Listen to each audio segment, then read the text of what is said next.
Assalamualaikum warahmatullahi wabarakatuh. Teman-teman, jumpa lagi dengan Enjoy Channel, channel yang membahas berita teraktual, terhangat, dan sedang menjadi perbincangan publik.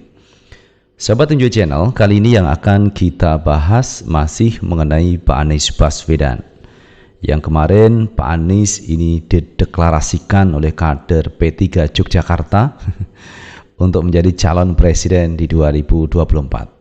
Ini adalah satu hal yang positif bagi Pak Anies Baswedan, karena kalau kita lihat P3 ini partainya, DPP-nya itu kan bergabung di KIB, Koalisi Indonesia Bersatu. Tetapi pendukung dari P3 justru banyak yang memilih Anies Baswedan. Kalau kita lihat KIB kan akan mengusung calon presiden, bukan Anies Baswedan.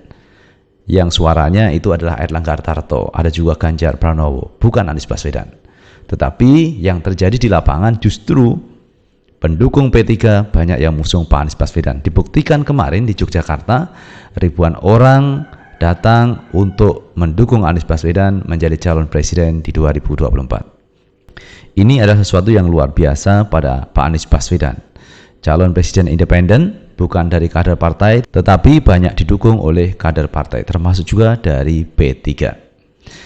Ada hal yang menarik teman yang menjadi pembahasan kita kali ini terkait juga Pak Anies kemarin yang diundang di acara G20 di Bali. Ada serangan yang bertubi-tubi dari Ruhut Sitompul yang mengkritik Pak Anies Baswedan. Katanya Pak Anies ini menawarkan diri menjadi pembicara di G20. Sementara Pak Anies menyatakan beliaunya diundang di acara G20. Jadi antara diundang dan tidak diundang menawarkan diri, kan begitu intinya, yang kemarin disampaikan oleh Ruhut Sitompul. Tetapi apapun alasannya, yang pasti Pak Anies menjadi pembicara di acara G20 yang diadakan oleh Bloomberg yang ada di Nusa Dua Bali. Jadi Pak Anies menjadi pembicara, artinya apa? Pak Anies ini menjadi magnet tersendiri di acara pertemuan pemimpin dunia yang ada di Bali kemarin. Jadi di Bali G20 itu kan yang diundang semua kepala negara, ada 17 kepala negara yang diundang di acara tersebut.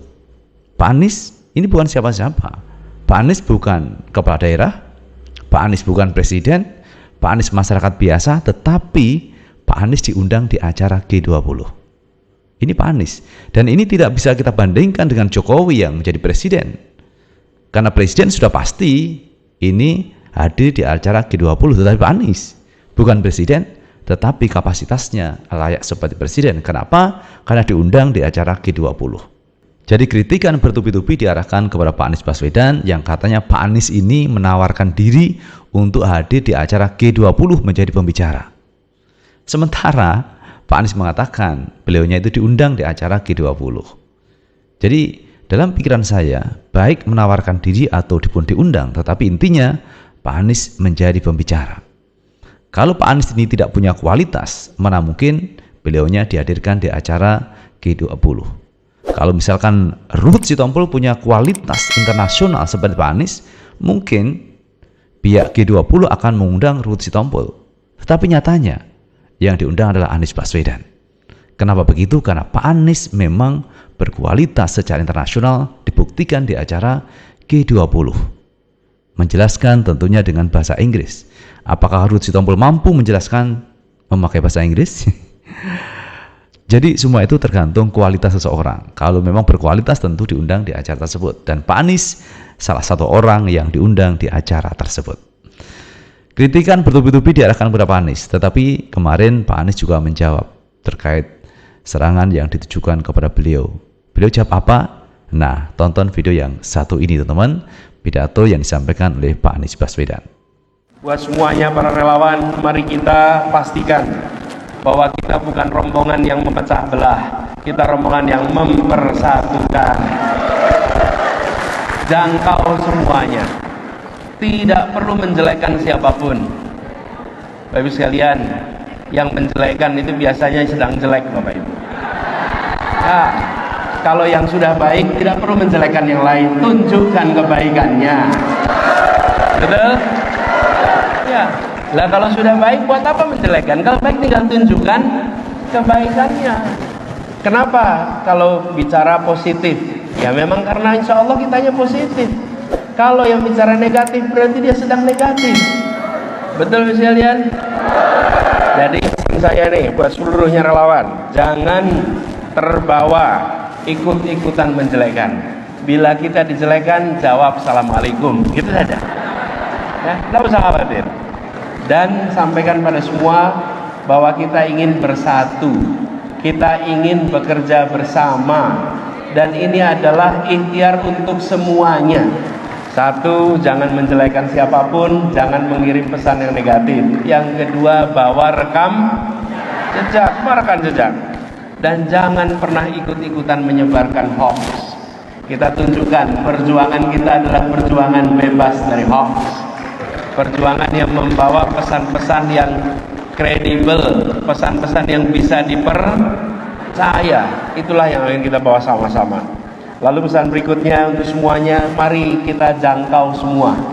Lupakan peta masa lalu, lupakan pemilu, pilkada, apapun yang pernah terjadi. Kita sekarang sama-sama ingin membangun Indonesia lebih baik, dan semua diajak untuk berada dalam barisan ini. Nah itu sahabat Enjoy Channel terkait pidato yang kemarin disampaikan Pak Anies Baswedan di Yogyakarta, yang beliau menyampaikan kalau kita diserang, dijelekan, maka kita tidak usah membalas dengan menjelekan, tetapi berikan kebaikan. Ucapkan saja assalamualaikum, maka semua akan baik-baik saja. Jadi serangan yang bertubi-tubi, misalkan ketika Pak Anies berada di G20 katanya itu muka tidak benar, teman. Ada kalimat yang itu tidak patut disampaikan dari Ruhut Sitompul, tetapi itulah Ruhut Sitompul. Jadi menurut saya, kalau sekelas politisi Jakarta ya, sebaiknya mengkritisi itu dengan data dan fakta. Tidak perlu membuat cacian, makian yang itu tidak relevan dengan pemimpin seperti Pak Anies Baswedan. Jadi Pak Anies ini tidak pernah mengucapkan kalimat-kalimat, kata-kata yang menghujat, kalimat-kalimat yang jorok, tetapi beliau menyampaikan hal yang baik. Itulah sosok pemimpin, teman-teman, yang mendapat dukungan publik. Bukan pemimpin yang memberikan kritikan tetapi kata-kata kalimatnya kotor. Coba kita lihat, teman-teman, berita dari Warta Ekonomi terkait Pak Anies Baswedan yang kemarin diundang di acara G20. Refli Harun heran lihat Ruhut dan pembenci Anies Baswedan sibuk mempermasalahkan penampilan di side event G20. Dia terpilih, apa masalahnya? Bakal capres Partai Nasdem Anies Baswedan kembali mencuri perhatian setelah unjuk gigi di event internasional, tepatnya side event G20 yang diselenggarakan oleh Bloomberg. Bukan Anies namanya jika tidak mengundang para pihak yang kontra dirinya dalam setiap hal yang dilakukan. Kali ini pihak yang kontra terhadap Anies mempermasalahkan status undangan kegiatan tersebut karena dianggap Anieslah yang mengisi formulir. Salah satu pihak yang kencang menyoroti hal ini adalah politisi PDIP, Ruhut Sitompul, yang mengatakan Anies bermuka tembok. Mengenai serangan masif ke Anies oleh Ruhut dan pihak lainnya, ini pakar hukum tata negara Refli Harun angkat suara. Menurut Refli, soalan diundang atau mengisi formulir bukanlah hal yang penting untuk dibahas. Bisa saja kedua-duanya betul. Jadi salah satu persyaratan untuk diundang di set event G20 adalah ada filling the form, and then after filling the form, maybe the committee will consider siapa yang akan diundang, siapa best person to be invited. Refli menjelaskan bahwa bukan berarti hanya dengan mengisi formulir maka otomatis seseorang akan diberikan panggung untuk tampil. Pihak penyelenggara menurut Refli pasti memiliki pertimbangan hingga Anies bisa diberikan panggung.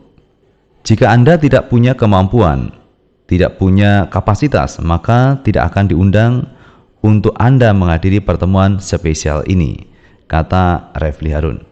Bukannya tanpa alasan, G20 memang adalah panggung kepala negara dan pejabat terkait. Sosok Anies jelas tidak bisa dibandingkan dengan Jokowi yang memang perlu tampil dan tak bisa digantikan begitu saja. Sedangkan sebagaimana diketahui, Anies sekarang tak lagi mengemban jabatan apapun di pemerintahan. Karena Anies bukan kepala negara atau pemerintahan. We don't know exactly for the future in 2024 and next. Mungkin saja setelah itu kita melihat leading the meeting and more confiding, jelas Refli Harun. Sebuah kehormatan diundang sebagai pembicara dalam acara Bloomberg NEF Summit, salah satu set event di G20 dan B20 di Nusa Dua Bali pada hari ini. Berbagi pengalaman tentang berbagai upaya yang telah dilakukan di Jakarta dalam menghadapi perubahan iklim. Cuit Anies melalui Twitter resminya dikutip Kamis 17 November 2022. Itu teman-teman terkait pandangan Refli Harun yang dia juga heran kenapa Ruth Sitompul kok mempermasalahkan Anies diundang di acara tersebut. Jadi kalau pihak Refli baik diundang atau mengisi formulir itu adalah hal yang bisa dilakukan. Karena ketika orang datang di sebuah acara, apalagi menjadi pembicara, biasanya kan mengisi formulir. Nah, apa kok dipermasalahkan mengisi formulir? Misalkan kita dalam sebuah kegiatan seminar, itu kan biasa mengundang pembicara. Nah, ketika datang disuruh mengisi formulir. Misalkan terkait biodata, nama, alamat, pengalaman, organisasi, pendidikan dan sebagainya. Itu kan hal yang biasa. Tetapi itu dipermasalahkan oleh Ruth Sitompul. Dan yang menjadi heran, kenapa kok tidak membahas terkait apa yang disampaikan Pak Anies Baswedan di acara G20. Substansinya kan sebenarnya di situ. Apa yang dibicarakan Pak Anies, mestinya itu yang dikritisi, bukan faktor diundang atau mengisi formulir, kan begitu. Tetapi Ruth Sitompul mempermasalahkan terkait hal itu. Itu yang disayangkan teman-teman. Jadi sekelas politisi yang pernah duduk di Senayan, kenapa mempermasalahkan terkait prosedural untuk mengisi sebuah acara. Dan saya melihatnya kapasitas Pak Anies ini luar biasa. Beliau bukan kepala negara, beliau bukan orang pemerintahan, tetapi diundang di acara G20 untuk memberikan materi menjadi pembicara. Ini kan sesuatu yang luar biasa. Ini adalah pertemuan, ini adalah kegiatan yang bersifat internasional. Kalau G20 mengundang Pak Anies, tentunya G20 sudah memperhitungkan terkait kualitas seseorang, termasuk dengan Pak Anies Baswedan. Paling tidak kita tahu ini adalah event internasional yang menggunakan bahasa Inggris dan Pak Anies mampu menjelaskan, mampu menarasikan terkait pengalamannya ketika beliau menjadi Gubernur DKI Jakarta. Dia sampaikan di acara G20. Jadi sangat jelas perbedaan teman-teman kualitas Pak Anies Baswedan sebagai pembicara dan yang mengkritik Ruth Sitompul yang ada di sana. Itu sahabat Enjoy Channel yang bisa kita bahas kali ini, dan terima kasih sudah menonton video ini. Jangan lupa tetap like, subscribe, share, dan komen di channel ini agar kita bisa membangun channel ini menjadi lebih baik lagi. Sukses selalu. Assalamualaikum warahmatullahi wabarakatuh.